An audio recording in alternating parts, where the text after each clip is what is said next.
मैंने जुर्म किया है तो मुझे फांसी दी जाएगी, मुझे सजा दी जाएगी। मेरा बेटा, मेरे बीवी बच्चे, मेरे खानदान, मेरी समुदायों और मुस्लिम कौम तो दूर की बात हो। अच्छा, आरजेडी तो मुस्लिमों की रहनुमा पार्टी मानी जाती है, तो फिर आप मोदी जी के साथ क्यों है? क्या मोदी जी ने वो समुदाय खवा, दुनिया नाराज हो कोई फर्क नहीं पड़ता है, दुनिया बनाने वाला खुदा नाराज ना हो। और मेरा मानना यह है कि कोई हमें नफरतों की पुस्तकें ना पढ़ाए। गाली देने पर जब उतारू हो तो जो देगा बस वही मुजरिम होगा, चाहे मैं ही क्यों ना हूँ।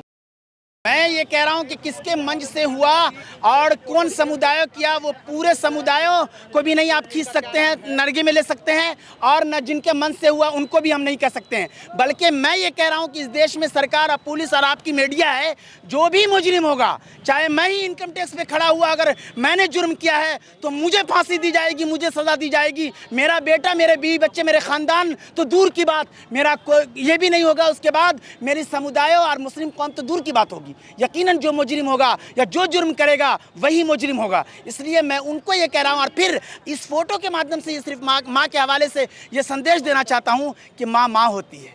यकीनन मैं कहता हूँ कि हीरा माँ हीरा बहन ने ये हीरे बेटे को पैदा किया कि इस देश में कितने जात और कितने धर्म के लोग हैं। इस अंदाज में प्रधानमंत्री बैटिंग करते हैं, तो मैं कहता हूं कि दुनिया में थी तब भी आशीर्वाद मिल रहा था, और दुनिया के जाने के बाद भी नरेंद्र मोदी जी माँ की तरफ इशारा करते हैं कि माँ दुनिया से चली गई, तब मुझे याद आता है। राजनीतिक इतिहास में पहली बार हुआ है कि किसी प्रधानमंत्री की दिवंगत माँ को गाली दी गई।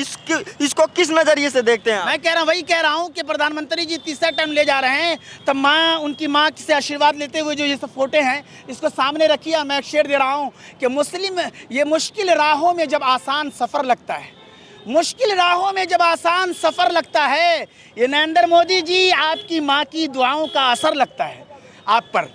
और ये कि कहाँ है खौफ उन्हें गर्दिश ज़माना का, वो जिनके वास्ते माँ की दुआ का पहरा है। हमारी आपकी किसी की माँ हो, माँ माँ होती है। इतने दिन बीत गए लेकिन महागठबंधन की तरफ से ना कोई ट्वीट आता, ना कोई माफीनामा आता इस घटना के लिए। मैंने आपको बार बार अभी कहा कि कोई भी मंच, कोई भी समुदाय, कोई भी पार्टी जिम्मेदार नहीं होता है इस अंदाज से गाली देने पर जब उतारू हो तो जो देगा बस वही मुजरिम होगा, चाहे मैं ही क्यों ना हूँ। इसलिए वो जात और धर्म का लोग मुजरिम नहीं कहलाएगा। जो जुर्म करेगा, जिसकी ज़बान ने ये खोला है, चाहे उस किसी के कहने पर किया हो या न किया हो, उसने किया है, कैमरा ने रिकॉर्ड किया है, वो मुजरिम है। आप लोग आज क्यों सड़कों पे उतरे हैं? मैं यकीनन ये ये संदेश देने कि माँ माँ होती है, हमारी हो, आपकी हो, किसी की भी हो, किसी भी जात, किसी भी धर्म, किसी भी पार्टी की हो, इस स्तर पे जाके ना, और वो भी देश के प्रधानमंत्री हैं, तो मैं एक अच्छा वातावरण जाए इस लिहाज से मैं अपना एक अलग से, कि मेरा रंग किसी रंग से नहीं मिलता, मैं अपना तर्ज़े सुखन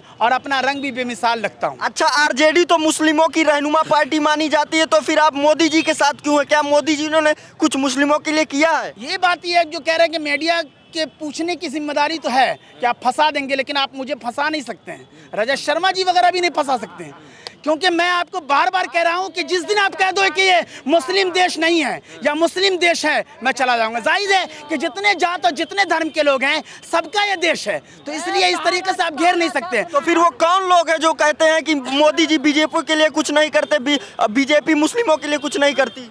मैं कह रहा हूं कि जितने जात, ये जितनी पार्टियां हैं देश में, छोटी बड़ी जितनी पार्टियां हैं, सब में थोड़ा ज़्यादा हर समुदाय और हर धर्म के लोग मौजूद हैं। जाके आप रिसर्च कीजिए, और रिसर्च करने में कामयाब ना हो पाइएगा तो मेरे पास ज़रूर आइएगा, ऑपरेशन करेंगे। इस तरीके का ताल्लुक या राजनीति अंदाज का मैं यूँ समझ लीजिए कि वो सर्जन डॉक्टर हूँ और फिजिशियन भी हूँ। इस देश में हर नागरिक अपना एक जिम्मेदार है, और वही वो जितना प्रधानमंत्री अहमियत रखते हैं, उसी तरीके से यहाँ का एक नागरिक, और हर नागरिक अपना अपना एक अलग मकाम रखता है। इसलिए इस तरह की बातें आप हरगिज़ नहीं कर सकते कि वो समुदाय खवा, दुनिया नाराज़ हो कोई फ़र्क नहीं पड़ता है, दुनिया बनाने वाला खुदा नाराज़ ना हो। और मेरा मानना यह है कि कोई हमें नफ़रतों की पुस्तकें ना पढ़ाए कि हमें भारत में अब्दुल कलाम और आरिफ मोहम्मद खान होना है। अरे समाज से निष्कासित कर देंगे तो पुस्तकें कैसे पढ़ेंगे मौलाना साहब? तो आप उतना ही करें, आप खाली कह दीजिए कि दरिया में डाल दीजिएगा, क्या दिक्कत पड़ता है? अगर आपको इतना अगर शक्ति हो जाएगी तो दरिया समंदर में डाल दीजिएगा, यकीनन कोई नहीं डालेगा। मैं कहता हूँ जितने जात, जितने धर्म और जितनी पार्टियां हैं उसमें जितने जात और धर्म के लोग हैं, जिसमें जाना चाहे जा सकता है। अच्छा ये बताइए, किसी प्रधानमंत्री की माँ को, और वो भी उस माँ को जो इस पृथ्वी में है नहीं, पंचतत्व में विलीन हो गई, ये कितना सही है? किसी भी हाल में सही नहीं। इसीलिए तो इस अंदाज से फोटो सजा करके आया हूँ कि हमारी माँ, आपकी माँ और खुद देश के प्रधानमंत्री जी की माँ, नाम भी था माँ हीरा बहन। तो हीरा बहन ने, मैं तो अक्सर इस कहा करता हूँ कि हीरा लड़के को, तो क्या उनकी नैतिक जिम्मेदारी नहीं बनती कि जिनके राजनीतिक मंच से गाली दी गई उनको माफी मांगना चाहिए, ट्वीट करना चाहिए?